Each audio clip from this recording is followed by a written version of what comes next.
아침에 우리 기도 마치면 아래층에 우리 하덕창 집사님 가정이 커피 타임을 준비해 놓으셨답니다. 같이 커피 나누시고 가실 수 있기를 바랍니다. 감사합니다.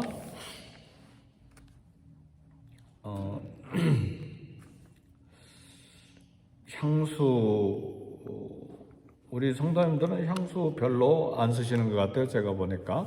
근데 이제 파티에 가거나 또 특별히 외출할 경우에 향수들을 사용하는데 저도 향수가 뭔지 잘 모르죠. 근데 이제 좀 참고하기 위해서 살펴보니까 전 세계에서 가장 비싼 향수가 샬린이래요. 샬린이. 이렇게 조그만 병으로 되어 있는데 그 한 병에 하나에 $5,000. 감히 상상할 수 없는 돈이죠. 그 다음에 두 번째로 비싼 게 이제 자르인데, 자르도 한 병에 한 4,000불 정도 텐데. 근데 아마 향수 잘 몰라도 샤넬은 다 알죠. 네, 샤넬도 싼 건 아닌데 전 세계적으로 보편적으로 사용하니까 샤넬. 근데 샤넬은 향수 중에 보니까 한 8번째 가더라고요. 지금 두 가지 앞에 비싼 거 이야기하는데 그 뒤에 세 번째, 7번째 쭉 있어요. 이름 잘 모르겠어요. 프랑스에서 나는지 이탈리아에서 나는지. 근데 이런 향수도 있고 또 꽃이 또 향기를 많이 풍기죠. 네, 꽃도 향이 강한 꽃들이 많이 있습니다. 장미꽃부터 시작해서 라일락 향기도 그 옆에 가면 벌써 10m 앞에 가면 벌써 라일락 향기가 팍 풍기죠. 근데 이런 향수나 꽃 향기보다 오늘 아침에 이야기하고자 하는 것은 인격의 향기에 대해서 좀 이야기하기를 원합니다. 인격의 향기, 성품의 향기는 샬린이 한 병에 5,000불, 자르가 4,000불 이런 것하고 비교할 수 없는 보석과 같은 가치가 있습니다. 향수는 그저 몸에 뿌리는 것이지만 인격의 향기는 생명을 살리고 그리스도 우리 예수님의 아름다움을 드러내는 인격 성품이기 때문에 그리고 하나님과 관계가 있습니다. 그래서 오늘 이 아침에 우리 봉독한 말씀은 도덕적이고 윤리적인 교훈이기도 하지만 예수 그리스도의 십자가와 연결되어 있는 그런 말씀이에요. 그래서 기독교는 결코 도덕 종교, 윤리 종교가 아니라 십자가의 종교입니다. 십자가가 있기 때문에 도덕과 윤리가 거룩하고 선하게 되는 거예요.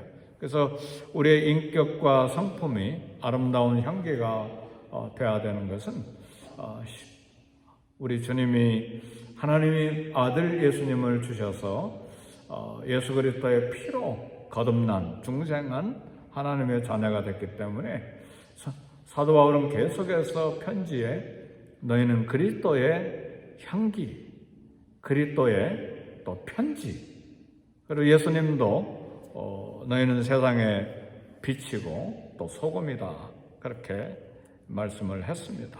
그리스도와 모두 다 연결되어 있습니다.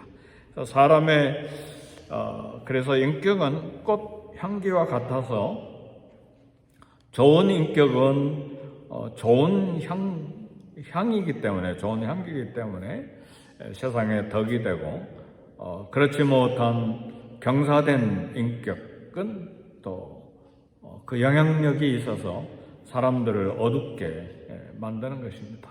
그래서 우리 그리스도인들은 세상의 빛이기 때문에 그리스도의 향기가 돼서 가정에도 향기가 되고, 그리고 사회에도, 그리고 교회에도 덕이 돼야 됩니다. 그래서 어디를 가시든지 나는 예수 믿는 사람입니다, 이걸 드러내야 됩니다. 이걸 감추려고 하는 것은 이미 그 신앙생활에 이렇게 드러내지 못하는 연약함이 있다는 것을 말하죠. 그래서 어디서나 오늘 이 새벽에 오는데 앞에 차 한 대가 이렇게 가더라고요. 조금 빨리 갔으면 좋겠는데 천천히 가요. 그래서 제가 옆에 차선을 바꿔서 가는데 보니까 경찰차예요. 그 꼭두 새벽에 4시도 아니고 3시 정도인데 그렇게 경찰차가 가요. 근데 저는 신호등을 따라서 담대하게 갔죠. 왜요? 겁날 거 하나도 없고 신호등 탁탁 지키면서 가니까 뒤따라오든 옆에 가든 전혀 관계가 없죠. 그러니까 여전히 천천히 오더라고요. 제가 추월했는데도. 그리스도인의 인격은 우리에게 담대함도 줍니다.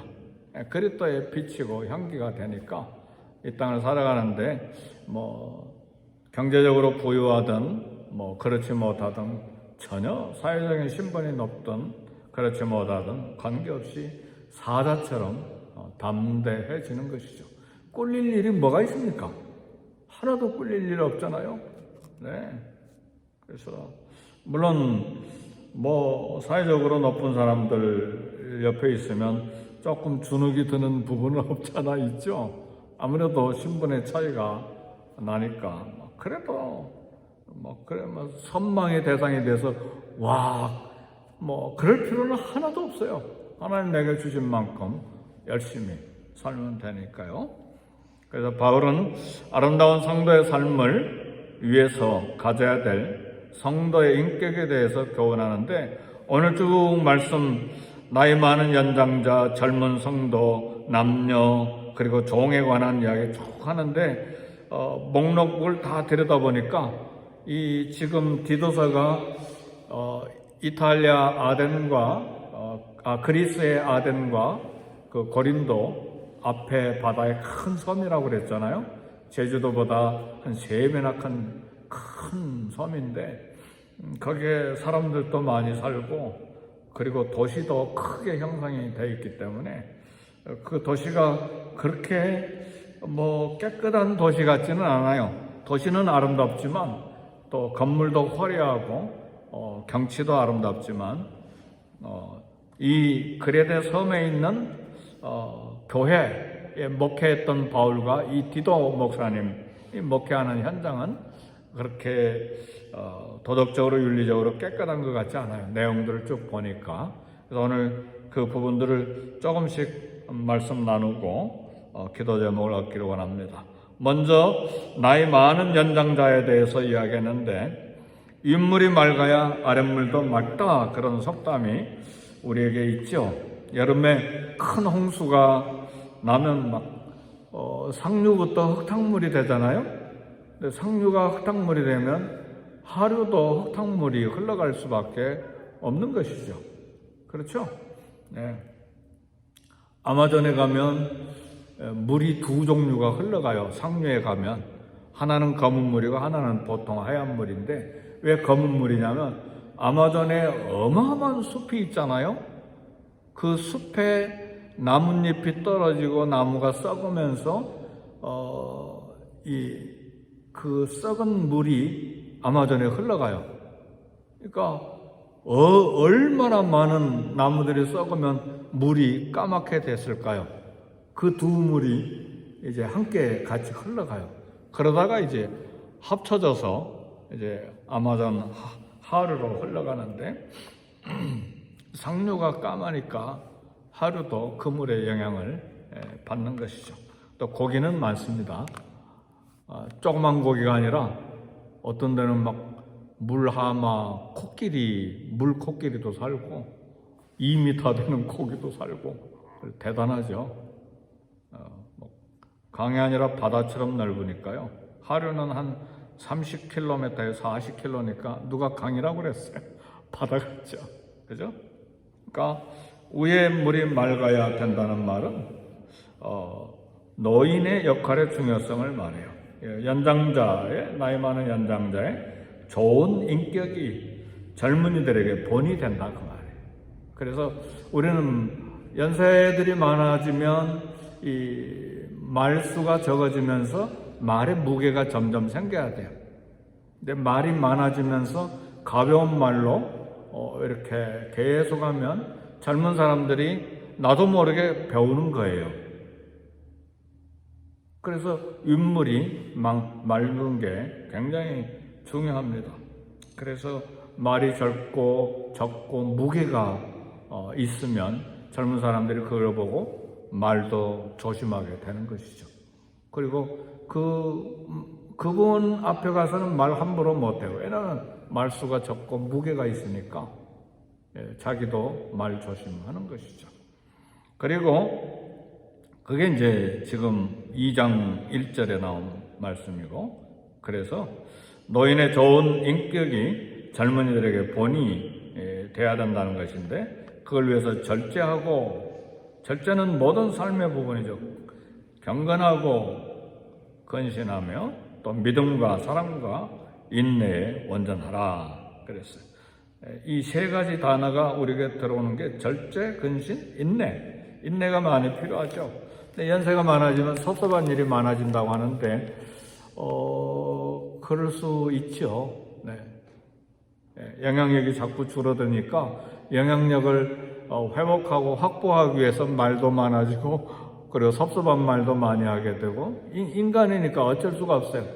그러나 많은 인생을 살았기 때문에 영향력 계속 확보해가지고 언제까지요? 그래서 사회적으로 또 교회도 역시 마찬가지죠. 이제 그런 것이 절제되도록 연령을 제한하는데, 이건 우리 생각을 많이 해야 됩니다.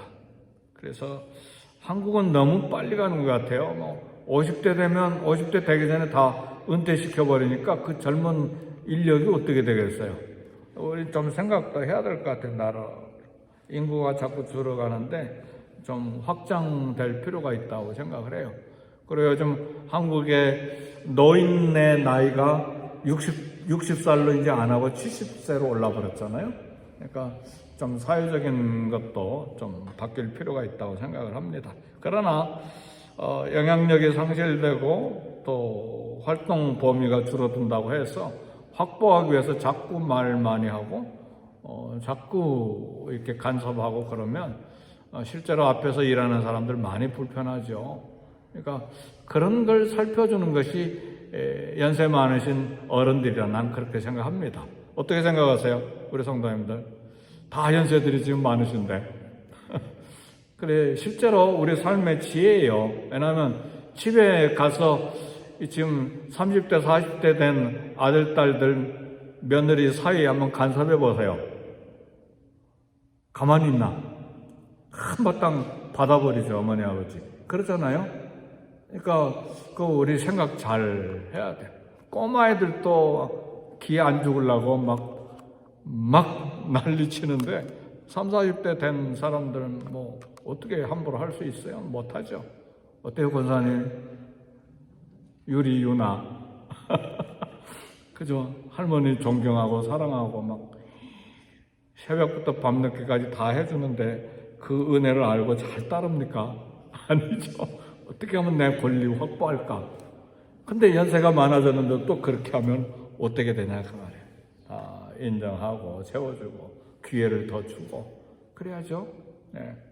그래서 연로한 여성들에게도 이야기를 합니다. 행실이 거룩하고 모함하지 말고 술의 종이 되지 말고 선한 것을 가르치라.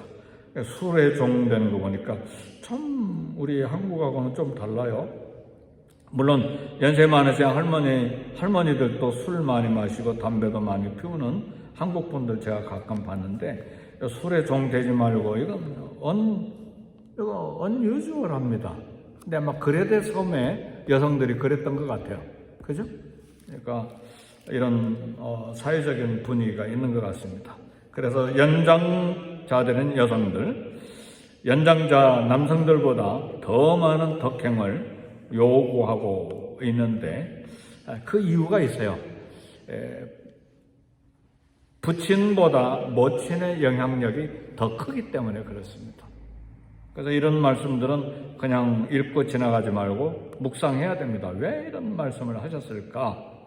그리고 젊은 성도들, 남자 젊은이들, 젊은 여성도들, 인생의 봄날이기 때문에 얼마나 에너지가 많습니까? 혈기도 있고 그 결과 또 정력도 있고 욕심도 있고 그 혈기로 충돌하기도 하는데 그러지 말고 선한 일 본을 보이고 단정하고 그리고 책망할 것 없는 그런 바른 말을 해라. 생각나는 대로 어떤 사람은 말하면 즉각 답하는 사람들 있죠. 즉각 말하고 즉각 공격하는 사람들인데 저는 참 신기해요. 그런 분들 보면 이 IQ가 높은 것 같아요. 저는 즉각 답을 못합니다. 며칠 지나거나 일주일은 지나야 곰곰이 생각했다가 대답할 말이 떠올라요. 어떤 면에서 IQ가 낮거나 두뇌가 좀 부족하거나 그래요. 저는 그래요. 근데 막 즉각 답하고 즉각 공격하고 그럼 굉장히 좀 신기합니다. 저에게는. 네, 젊은이들이 그럴 수 있어요. 네, 이런 것 그대로 하지 말고 좀 말 조심해라 그 이야기입니다.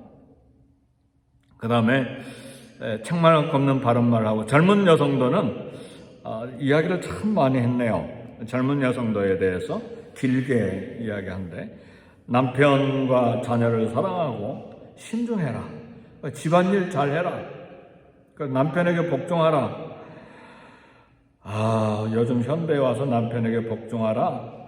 결혼식에요. 남편에게 복종하라는 말 요즘에 그 주례사에게 빼란대요. 여성들이. 이거 unfair하다. 빼라. 그런데 결혼식 주례할 때 그러니까 사회가 많이 바뀐 거예요. 그만큼. 근데 집안일 하면 이것도 이제 문화적으로 좀 볼 때 남자 여자 다 밖에 나가서 일하기 때문에 참 많이 바뀌어 나가고 있어요. 그러나 이 원리는 우리가 알아야죠. 남편 사랑하고 자녀 사랑하고 신중하는 건 모든 행동에 관한 부분이잖아요. 집안일 이제 같이 해야죠. 요즘 저희 사위들 보니까 집안일 다 하더라고요. 지저귀까지 다 갈아주고 그러니까 역할이 많이 달라졌어요. 보니까. 그래서 한국 이 남자들이 미국에 수입돼서 결혼한 사람들은 아주 힘들 것 같아요. 한국은 다르니까. 이런 부분들 그러나 가정을 함께 세워야 된다는 면에서 중요한 원리들을 이야기합니다. 왜냐하면 가정이 화평해야 밖에 나가서 일하든 가정에 있든 즐겁고 긍정적으로 일할 수 있는 것이죠. 가정에서 무너져가지고 밤에 아침에 긴장이 가득한 가운데 직장에 둘 다 나갔다. 직장이 기쁘겠어요? 아니죠. 그리고 일찍 퇴근하고 싶은 생각이 들겠어요? 아니죠. 그러니까 이런 부분들은 굉장히 지혜가 필요합니다. 잠언 31장 10절에 보니까 현숙한 여인을 얻는 자는 진주를 얻는 것보다 낫다. 영원히 진리죠. 여자는 연약하지만 가정의 열쇠이고 또 가정을 만들어가는 굉장한 그런 섬세한 마음이 있죠. 남자는 털털거리는 게 많지만 여성은 한 번에 두 가지, 세 가지를 생각하잖아요. 저는 일할 때 한 가지밖에 생각 못해요. 여성들은 막 두 가지, 세 가지를 동시에 프라이팬에 뭐 하면서도 여보 저거 해요. 생각이 막 이게 여성들의 능력인 것 같아요. 저는 그렇게 못해요. 한 가지면 그거 끝내고 그 다음에 하는 것이죠. 저는 이 목회하면서 선교지에 여러 번 나가야 되는데 오직 목회만 여기 하고 있잖아요. 근데 선교지에서는 계속 불러내거든요. 이번에 9월 달에도 또 한번 콜롬비아 가게 되는데 강사로 자꾸 부르니까. 네. 그러나 여성들은 그만큼 능력이 많고 섬세하고 보는 눈이, 남자들은 이렇게 시각이 좁지만 여성들은 보는 시각이 많아서, 그래서 이제 그런 이야기 하죠. 집에 여성들의 말을 듣는 남자가 행복하다고. 그걸 출시할 가능성이 많고, 남성들은 다 아멘 합시다. 아멘. 저부터 아멘. 근데 남성들은 또 자존심이 있어가지고 귀로는 다 듣고 마음에 딱 가다 간직하고 있으면서도 아무 말도 안 하죠. 자존심 때문에. 지금 누구 보고 하는 이야기입니까? 속이 다 보이는 말 하잖아요. 네, 이제 탕자 이야기가 누가복음 15장에 있는데, 아버지가 이제 거지로 돌아온 탕자 얼싸안고 좋은 옷 입혀주고 금가락지도 끼워주고 또 송아지 잡아서 잔치하는데, 하나님의 사랑인데 어떤 사랑입니까? 죄인을 감싸 주시고 구원하시는 하나님의 은혜를 교훈합니다. 그래서 오늘 우리가 구원받은, 죄로부터 구원받은 우리 성도의 삶은 변화가 있어야 되는데, 하나님의 은혜를 깨달은 성도는 구별된 삶의 강한 의욕을 갖고 변화돼야 된다, 그 말이죠. 네, 가정생활에도 사회생활에도 뿐만 아니라 생활뿐만 아니라 마음 자체가 그리스도를 닮아가는 변화된 그런 삶을 살아야 된다, 그 말입니다. 그래서 그런 삶을 가지고 이제 우리 주님 대신, 우리 대신 갈보리 언덕에 죽으신 그 은혜를 생각하고 변화된 삶을 살고, 우리 예수님 또 재림하실 것에 대한 소망을, 유일한 소망이잖아요. 이 땅에 잠시 머물다가 떠나는 나그네 길인데, 우리 고향으로 가는 길 동안에 주님을 닮아가는 것입니다. 이 인생 여정에 주님을 닮아가면서 계속해서 가는 거예요. 가나안 땅으로 가는 이스라엘 백성들이 점점 변화되어서 처음에는 거부하고 원망하고 불평하고 악각거렸지만, 그리고 우리 절대로 못 들어간다, 우리 다 죽게 생겼다, 그런데 40년 동안 변화된 다음에 들어가자 하니까 한마디도, 한 사람도 반대 안 하고 요단강 건너가서 여리고로 진격하잖아요. 이게 변화예요. 아멘, 할렐루야. 그래서 순종은 변화된 삶의 열매예요. 굉장한 열매잖아요. 그래서 가나안 땅 정복이 되는 것이죠. 말씀을 마칩니다. 오늘 디도서 2장 14절의 말씀 보니까 우리를 구원해 주신 목적 두 가지를 이야기해요. 우리를 깨끗하도록, 그리고 선한 일을 열심히 하는 백성이 되도록. 깨끗함은 거룩함이고, 변화된 성도의 인격과 삶을 이야기하는 것이고, 선한 일 열심히 하는 백성. 오늘 또 선한 일을 요구할 거예요. 주변이, 길거리에 우리 만나는 사람들. 그래서 선을 베푸시기를 바라요. 꼭 선을 베푸시기를 바라요. 말로 하시든, 아니면 커피 한 잔으로 하시든, 아니면 또 1불짜리 돈을 주시든, 아니면 코인을 주시든, 그 다음에 미운 사람 나타나면 오늘만큼이라도 선한 말로, 부드러운 말로 이야기하시고, 우리 주님이 우리를 갈보리 언덕에서 죽으심으로 우리를 살려내신 건 두 가지. 오늘 본문 14절 읽고 우리 말씀 마치겠습니다. 2장 14절 시작. 그가 우리를 대신하여 자신을 주심은 모든 불법에서 우리를 성령하시고 우리를 깨끗하게 하사 선한 일을 열심히 하는 자가 자기 백성이 되게 하려 하십니다. 아멘. 우리 기도하겠습니다. 교회를 위해서 기도하시고, 교육자들을 위해서 기도하시고, EM과 KM과 그리고 또 썬데이 스쿨을 위해서 기도하시고, 우리 자녀들과 직장을 위해서 기도하시고, 하나님 앞에 소원하는 기도 제목 내어놓고 함께 기도하겠습니다.